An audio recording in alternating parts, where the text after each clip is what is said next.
दोस्तों आज हम लोग एकदम हाई डिमांड बिजनेस की बात करने वाले हैं जिसमें जबरदस्त पैसा भी है, जबरदस्त पॉसिबिलिटी भी है, फाइनेंस का धंधा भी है और आपको पैसे भी नहीं लगने वाले। जानना चाहेंगे ये सर, क्योंकि बहुत सारे लोग फाइनेंस बिजनेस करना चाहते हैं, फाइनेंस इंडस्ट्री में आना चाहते हैं, लेकिन या तो उनके पास में पैसा नहीं होता या फिर एनबीएफसी बनाने के लिए जो रिजिड रिक्वायरमेंट्स है आरबीआई की और एमसीए की वो नहीं पूरी कर पाते, या फिर कोई कंपनी बनाने लायक भी पूंजी उनके पास में नहीं होती, लेकिन इच्छा बहुत है, सीखना भी चाहते हैं, एक्सपीरियंस भी है। तब ये वीडियो आपके लिए शानदार, जानदार और आगे जबरदस्त पैसा कमाने वाला है, क्योंकि आपको लोग जानेंगे भी, आप ज्यादा पैसा कमाएंगे भी और फाइनेंस की इंडस्ट्री में नाम भी होने वाला है। दोस्तों मैं दीपंकर समझदार, चार्टर्ड अकाउंटेंट, आपका दोस्त और बिजनेस ग्रोथ एसोसिएट। दोस्तों आज हम समझेंगे डीएसए का बिजनेस, मतलब डायरेक्ट सेलिंग एजेंट या फिर डायरेक्ट सेलिंग एसोसिएट जो कहते हैं, वो डीएसए होता क्या है पहला, दूसरा डीएसए में इनकम कैसे होती है, तीसरा डीएसए का काम स्टार्ट कैसे करें और चौथा इसमें ग्रोथ अपॉर्चुनिटी क्या है। इंटरेस्टिंग है यस और नो।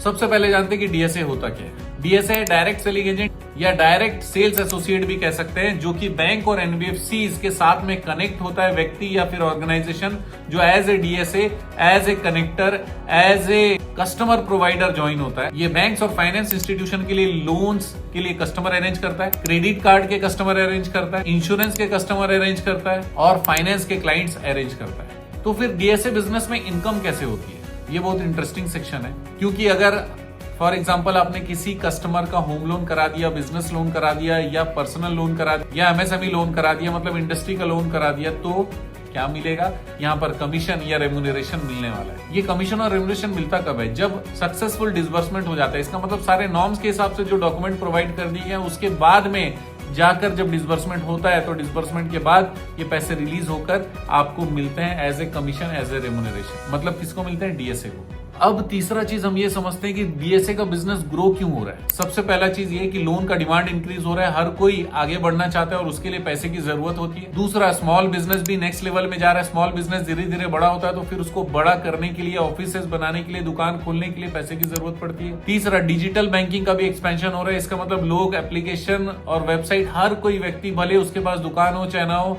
वो ऑनलाइन प्रेजेंस रखना चाहता है, लेकिन उसके लिए चाहिए क्या, पैसे। चौथा चीज है कि सेल्फ एम्प्लॉयड लोग भी इंक्रीज हो रहे हैं, तो उनको भी काम करने के लिए बेसिक एमिनिटीज की जरूरत पड़ती है, तो उसके लिए भी पैसे चाहिए। और पांचवा चीज है डॉक्यूमेंट का सपोर्ट और नीड भी है बैंक का और एनबीएफसी का, कि भाई अकेले कितना करेंगे, कितने एम्प्लॉयज को परमानेंट रखेंगे, थोड़ा सा कमीशन देकर हम लोग दूसरे लोग हमारे लिए फ्री में काम करेंगे, उसमें से भी जो सक्सेसफुल लोन होगा उसी का पैसा देना पड़ेगा, बाकी मेहनत तो फ्री ऑफ कॉस्ट है, राइट। इसी कारण डिमांड में बहुत ज्यादा है डीएसए वाला बिजनेस।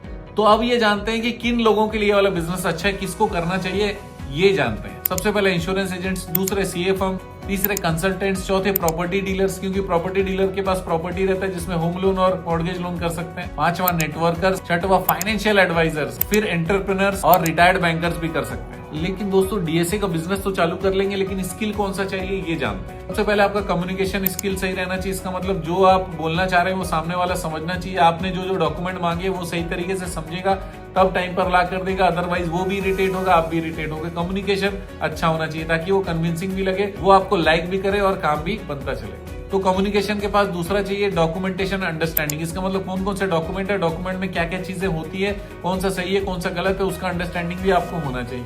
तीसरा, कस्टमर का ट्रस्ट बिल्डिंग भी आपको करना है। चौथा, बैंकिंग सिस्टम और एनबीएफसी सिस्टम का नॉलेज होना चाहिए। और पांचवा, आपके पास कोई फॉलो अप सिस्टम रहना चाहिए, ताकि जो बिजनेस आ रहा है या किसी ने इंक्वायरी करी है तो उसको हम लोग आखिरी लेवल तक लेकर जाएं, उनको लोन दिलाने तक भी हम उनके साथ रहे, उसके बाद भी रिलेशन बना कर रखें, राइट। लेकिन मैं आपको बताने वाला हूं कि लोग कॉमन मिस्टेक्स कौन कौन सी करते हैं। सबसे पहला, वो फेक प्रॉमिस करते हैं, मैं पक्का करा दूंगा, इतना दे दो, उतना दे दो। फेक प्रॉमिसेस नहीं करना है। दूसरा, डॉक्यूमेंटेशन गलत करते हैं, तो फिर गलत करने के बाद में लोन फाइनेंस नहीं होगा तो आपका भी लॉस होगा, सामने वाला भी आपके साथ में प्रॉब्लम में आएगा और हो सकता है कि आगे रेफरल ना दे। तीसरा, कस्टमर ट्रैकिंग नहीं करते हैं। इसका मतलब कस्टमर कहां तक पहुंचा, उसने डॉक्यूमेंटेशन नहीं दिया तो फिर उसके बाद उससे बात करना छोड़ दिया और उसको हेल्प नहीं कर रहे हैं, तो फिर कस्टमर ट्रैकिंग चला गया, तो फिर आपका कस्टमर भी जा सकता है। चौथा चीज है कंप्लायंस का अंडरस्टैंडिंग नहीं होना, जैसे केवाईसी और दूसरे डॉक्यूमेंट्स की अहमियत को ना समझना।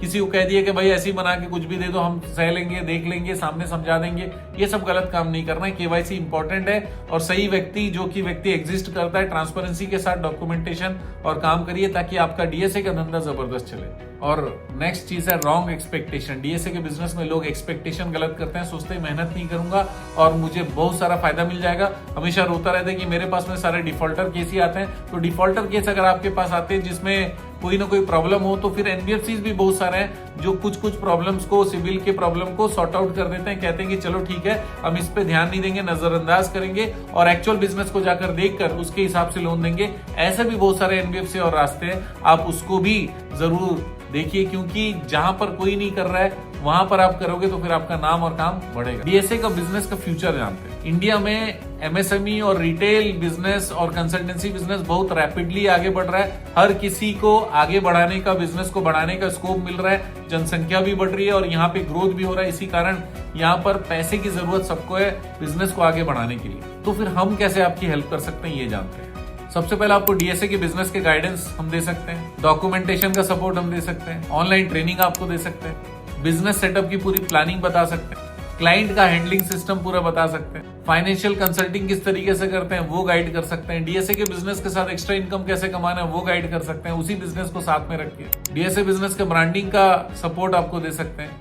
इसके अलावा प्रोफेशनल प्रोसेस सेटअप और कंप्लीट गाइडेंस हम आपकी कर सकते हैं। तो अगर आप फाइनेंस सेक्टर में काम करना चाहते हैं या काम कर रहे हैं और आपको डीएसए में बड़ा काम करना है और डीएसए आपको अच्छा लगता है, ये कंसेप्ट आपको मजा है, तो फिर वीडियो को शेयर जरूर करिएगा। और कंसल्टेंसी के लिए और बिजनेस को बनाने के लिए और बढ़ाने के लिए आप हमारे टीम से जरूर संपर्क करिए, क्योंकि आप जानते हैं हमारा मिशन है हमेशा आप लोगों की मदद करना और समय पर सारी जानकारी देना। तो बने रहेगा हमारे साथ, वीडियो को शेयर जरूर करिएगा।